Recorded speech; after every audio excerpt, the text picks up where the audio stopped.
Durante décadas, imaginamos que a maior descoberta da humanidade seria encontrar vida inteligente fora da Terra.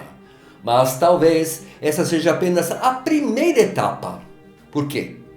Descobrir que não estamos sozinhos pode ser muito mais simples do que aprender a conviver com essa nova realidade.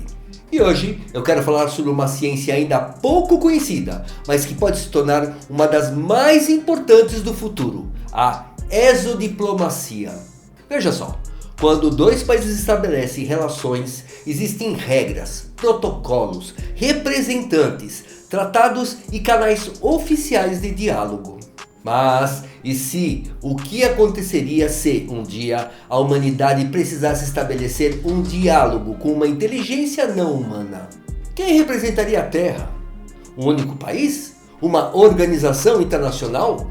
Um grupo de cientistas? Líderes políticos? Representantes religiosos? Ou ninguém estaria realmente preparado para falar em nome de 8 bilhões de pessoas? Talvez o primeiro desafio da exodiplomacia nem seja compreender a outra civilização. Talvez seja compreender a nossa. Veja só, somos uma espécie formada por centenas de culturas, milhares de tradições e diferentes maneiras de enxergar a realidade. Falamos idiomas diferentes, temos histórias diferentes, valores diferentes e muitas vezes até dificuldade para dialogar entre nós mesmos. E agora imagine acrescentar mais uma camada de diversidade. Uma inteligência cuja forma de pensar talvez não tenha nenhuma semelhança com a nossa. Que possa perceber o tempo de maneira diferente. E que talvez nem utilize linguagem como conhecemos. Ou ainda que interprete conceitos como sociedade, indivíduo ou consciência de uma forma completamente distinta. Veja, a comunicação deixaria de ser apenas um desafio técnico. Ele se tornaria um desafio profundamente humano. E outro aspecto que provavelmente exigiria muita maturidade seria a dimensão espiritual. A humanidade possui diversas tradições religiosas e filosóficas, cada uma buscando compreender à sua maneira a origem da vida, a natureza da consciência e o Criador. E é natural imaginar que um contato dessa magnitude despertaria perguntas profundas dentro de cada tradição. Alguns poderiam enxergar esses acontecimentos como uma confirmação de suas convicções. Outros buscariam reinterpretar antigos ensinamentos. E haveria também aqueles que prefeririam manter distâncias ou até rejeitar esse contato. Nenhuma dessas reações seria inesperada. Elas refletiriam a enorme riqueza e diversidade das perspectivas existentes na própria humanidade.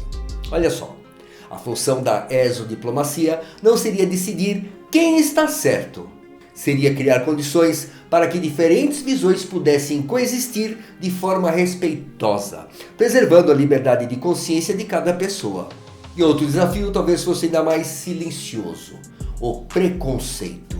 Porque ao longo da nossa história aprendemos, muitas vezes de forma dolorosa, que diferenças de aparência, cultura ou origem podem gerar medo e desconfiança. E bem, se isso ainda acontece entre seres humanos, como reagiríamos diante de uma inteligência verdadeiramente diferente? Bem, e olha só, a aparência talvez fosse apenas o primeiro impacto. As diferenças biológicas, cognitivas e culturais poderiam desafiar tudo aquilo que hoje consideramos normal. E veja, perceba. Talvez a maior missão da exodiplomacia fosse justamente impedir que o desconhecido fosse imediatamente transformado em ameaça. Por quê? Aquilo que é diferente não precisa ser um inimigo. Pode ser apenas diferente. E talvez exista uma pergunta ainda mais importante. Estamos preparados para representar a humanidade? Olha só. Não apenas tecnologicamente, mas emocionalmente, eticamente e espiritualmente. Então talvez o primeiro contato não revele quem eles são. Talvez revele quem somos nós. Porque uma civilização capaz de dialogar com outras inteligências provavelmente precisará antes aprender a dialogar consigo mesma. E talvez seja por isso que a exodiplomacia comece muito antes de qualquer encontro no espaço.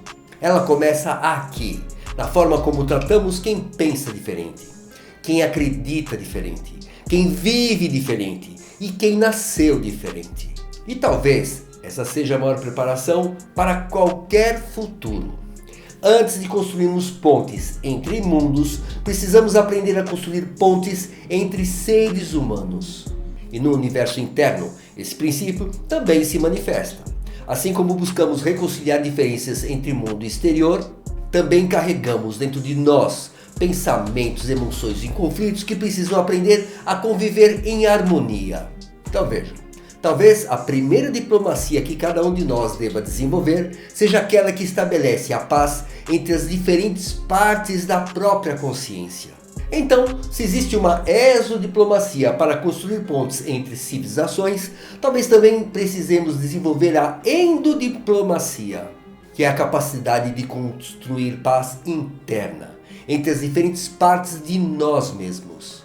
Veja, nenhuma civilização aprenderá a dialogar com outras enquanto seus próprios indivíduos ainda estiverem em guerra consigo mesmos.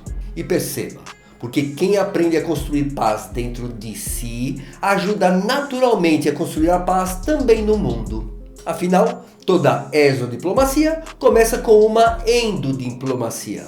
E veja só, e talvez a primeira civilização extraterrestre que encontrarmos não nos pergunte qual é a nossa tecnologia. Talvez pergunte apenas uma coisa: vocês aprenderam a conviver entre vocês? Então, se o verdadeiro desafio começa na forma como transformamos por dentro, talvez seja esse o momento de aprofundar essa jornada. O acesso está no link da descrição ou pelo QR Code na tela. Um grande fraternal abraço, divino que você é, assim como eu sou. Que tenha saúde para cumprir a sua missão de vida na totalidade. Que tenha sucesso em alcançar o seu propósito de vida. E que com a sua presença ajude a transformar correto e positivamente você e o mundo. Um grande abraço, saúde, sucesso, presença e até o próximo vídeo.